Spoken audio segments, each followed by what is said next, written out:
So, I'm still scratching my head. You're the fastest car on the track. You're obviously coming really quick on the leader, Ryan Blaney. Yes, a caution comes out with only about 6 laps to go, so you know you're going to get a restart with 2 laps to go. Why would you pit Greg Ives? Oh my gosh. The Bowman fan in me is just shaking my head. Anyways, I'm Danny B. Here's a minute. Let's talk about what happened this weekend in NASCAR. So for starters, before the NASCAR action took place at Las Vegas, they had some action going on at the Bull Ring at Las Vegas, and to start the evening off, we had late model racing, which was won by Kyle Busch, running in his number 51 Rowdy Energy Toyota Camry. And of course, a lot of people can say what they want to about this, but, for him, he said, it's been a long time since I've won here, a really long time, so give him some credit. He went to his home track where everything started from, and he picked up an easy win. And he got to promote his new energy drink too, so can you really fault him for that? And then that night, we also saw ARCA West competition, which was won by Sam Meyer, who's continuing his run of dominance he's carrying in from last season as well. Now, we spoke about Kyle Busch picking up a victory in his late model. We also found out some sad news from the world of late model racing, as longtime Florida racer Joe Boyd has actually passed away after a prolonged health battle. This news came from the Speed51.com article, and it said that the Riverview, Florida native was a frequent competitor both at a local and regional level. Most notably, Boyd raced super late models for the better part of the last 18 years. Boyd competed for championships in series such as the Bright House Challenge Series, the Sunshine State Challenge Series, and the Florida United Promoters Late Model Series, and also raced locally at the Soto Speedway. He will be missed. Now this weekend I saw something that was really amazing to see, and in my opinion it is a true testament as to where this YouTube community has come from and where it is going, as we saw not just one but 2 YouTubers were present as media members this weekend at the NASCAR race at Las Vegas, with Joseph Lombard representing the Motor Racing Insiders group, and we also saw Eric Estep representing his Out of the Groove channel. What this means for the future of this, who knows, but for this to have even happened, I think it just shows of how far this community has come, and this is a really big thing to see. I'm happy to see this. Diecast collectors, I've got some great news for you. If you were a fan of watching Jordan Anderson competing for that win at a Truck Series race at Daytona, well guess what? Lionel Racing is not just offering us a Jordan Anderson number 3 diecast, they're offering us a Jordan Anderson 2020 K-Seal raced version diecast from Daytona, and that amazing run that he had. He almost got the victory. You bet I have already pre-ordered mine, and I hope that you will pre-order yours too to make sure this one gets produced. Now the weekend didn't start off really good for Joe Gibbs Racing, and really it just seems like Joe Gibbs Racing in the Cup Series didn't really quite have the entire day they were hoping for on Sunday, but all 4 of Joe Gibbs Racing's Cup teams were actually set to lose practice time for modifying fenders that wasn't approved by NASCAR, so this is very unfortunate for the team. Now in a truck race this weekend at Las Vegas, well, Kyle Busch was competing, and you know what that means, no one had a chance. He won by quite the big margin of victory.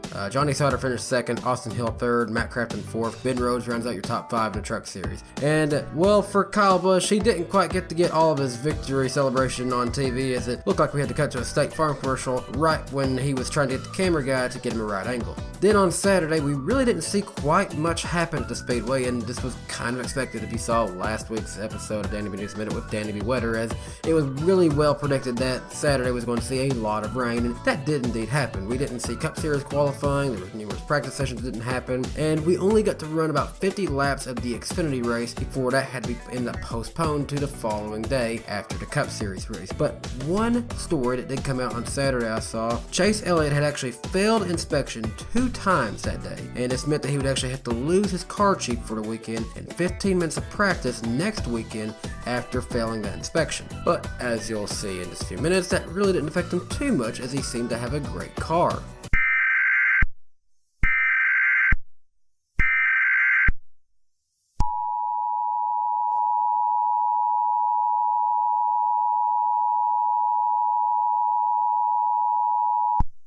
Attention, attention, there is a bounty in place for Kyle Busch. The reward is set to be $100,000. This bounty comes as a request of Kevin Harvick and Marcus Lemonis, the CEO of Gander Outdoors and Camping World.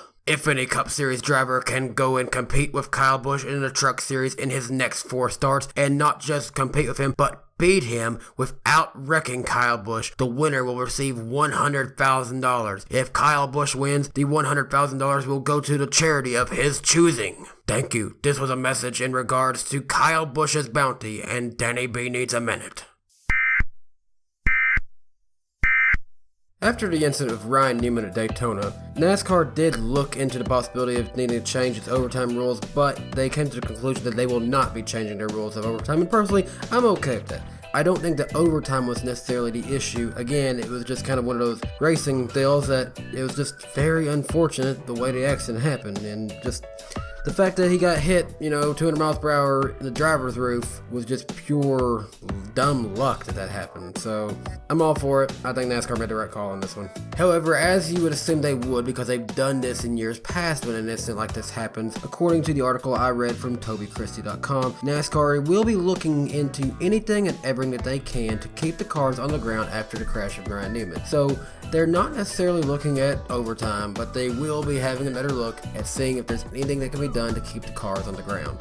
Now on Saturday night, Cup Series rookie Quinn Houff had himself a little bit of a sticky situation as he actually got stuck in his hotel elevator, so that was quite the interesting moment. He posted the incident on his Twitter. You can go check it out and see more on that, but tough luck for Quinn Houff over the weekend. Per Adam Stern and multiple sources with Roush Fenway Racing, Ryan J. Newman has been predicted to likely miss multiple races from his Daytona wreck, but Ross Chastain is expected to be filling in a number 6 car until he is ready to go back to competing. However, it does look as though we will probably see Ryan Newman racing again in 2020. So again, just all this news that we've heard this week from Ryan Newman and his timetable is looking really good. In fact, more on this, it was revealed that it was actually a head injury that was the main cause for concern of him. Nothing in the neck area, it appears, just mostly a head injury, likely a concussion, but using that term head injury, that could mean multiple things.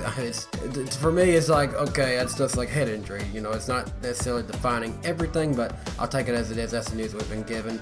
And even from Jenna Fryer with the Associated Press, she posted something on Twitter I thought was really nice to see, that everything's kind of like already kind of a little bit more on the lighthearted side of Newman and his family. She posted the quotations from Newmark, the head of Roush Fenway Racing, said it was refreshing to hear his family make fun of him having no neck and being so thick, who confirms Newman did wake up and asked for Krispy Kreme donuts. So, Krispy Kreme, can you get my guy a sponsorship when he's ready to go racing again? I mean, come on. And then Sunday came around and we got to see the Cup Series race, and my goodness, I don't know if it was just a good combination of low temperatures at Las Vegas after all that rain moved in, this package that we've got set up for this year. Chevy looked amazing, and just the pure racing we saw in this race was purely entertaining and fun to watch. We saw a lot of drivers in the front, like Chase Elliott. He was the dominant driver, won stage 1, won stage 2. Didn't expect that to happen at all. However, he had a bad situation after a valve stem was cut on one of his tires, which would result in the car spinning out and basically ending his day. Martin Truex Jr., he looked like he was probably the car that was the most competitive with Chase Elliott in my opinion, but he also had an issue where he got up into the wall and it done a lot of damage to his tires, to the side of his car, and then in the end of it, it came down to being a race between 3 drivers. You had the 2 Pennzoil cars, which is appropriate because Pennzoil sponsored the race. You had Joey Logano and Ryan Blaney fighting hard for it. Ryan Blaney was off in the lead. Meanwhile, while all this is going on, Alex Bowman comes flying up, and at that point, I'm just like all attention because I'm a big Alex Bowman fan, so I'm watching this thing as intent as I can. And then all of a sudden, caution comes out. Ross Chastain spun out. Oh man, Ross, why'd you have to do that? Because I really thought it was going to come down. Bowman was quicker than Blaney. He got around Logano, and I think that Bowman was on track to probably going to win his second race. But again, I mentioned this at the very beginning. Why did you pit Greg Ives? We were going to restart with 2 laps to go, and we could have probably won that one, but unfortunately we didn't. Joey Logano got the victory at Las Vegas 2 years in a row. Sure, Pennzoil is very happy that their car won, but the Bowman fan in me is just still so mad about that one. But what can you do about it? It is how it is. But we had an interesting top 10 in this. Matt DiBenedetto finished 2nd, Ricky Stenhouse Jr. 3rd, Austin Dillon 4th, Jimmy Johnson, there he is, he's up there, 5th, Bubba Wallace is 6th, Brad Keselowski 7th, Kevin Harvick 8th, Kyle Larson 9th, and Ty Dillon gets a top 10. What a race. What a finish we've seen here. This is a good race for the sport. We need more races like this one, I think, and that would get a lot of new fans who are kind of watching it after seeing what happened at Daytona to get them to become passionate fans. Danny B Talks from Danny B Needs a Minute. Joey, there's talk about a 10-year plan of NASCAR November, Charlotte for the Hall of Fame here, obviously because it's the gambling capital, and congratulations, you were 5-1 to win this race. In the final race, a week championship series in Daytona, with the cool part being that the Cup Championship winner gets to be the pole sitter for the race in February at Daytona 500. Your thoughts about that long term? That sounded weird, didn't it? Well, it should be, because that was an actual question asked in the media center to Joey Logano, the race winner, following the race on Sunday by Mark Anthony DeBello with the DeBello production company. A lot of people said in the media center they weren't even sure who this guy is. They don't know if it was a prank. Not sure who this guy is, but that kind of question really had people really confused. But surprisingly, Joey actually gave him a really nice answer, actually. I'm surprised, but that got a lot of people talking to. Alright, and that'll do it for Danny B. Oh, wait. What? Oh. You're right. He didn't finish the Xfinity race. Okay, come on. Hey, let's go racing one more time. So in the Xfinity race, it was still a good race, but maybe not as memorable as that Cup race. That Cup race had some really good action, really close racing. The leaders in the Cup race stayed within a second of each other for most of this race, but the Xfinity race, not so much, and it ended up being another win for Chase Briscoe. And maybe it does look like some people thought that with Cole Custer now gone and all that good equipment is going to Chase Briscoe now, this might be exactly what he needed. He may be in for a great season. So maybe a championship year for Chase Briscoe based on this kind of performance. Okay, and now that'll do it for Danny B Needs a Minute. Thank you so much for watching. I hope you guys really enjoy what I do. I enjoy making this series. I enjoy getting to just have time to talk about what happened in the world of NASCAR after a few days and just share my thoughts on the weekend with you guys. So I appreciate everyone who takes time to watch this series. It really does mean a lot to me. It means a lot to my family. This series, all the videos that I do on this channel, you guys help me and my family out so much, and we appreciate that so much, and I want to thank you for this. Well, thank you for allowing me to do this for you guys. It is a great opportunity to be on this platform producing this kind of content for you guys, and I hope that you enjoy it, and I hope that I'll see you again for the next installment of Danny B Needs a Minute coming up at the end of this week. And great news for a lot of you guys who are fans of 5 NASCAR drivers you forgot about. That's coming back this week, so stay tuned for that, and until then, I'll see you next time, guys. Bye.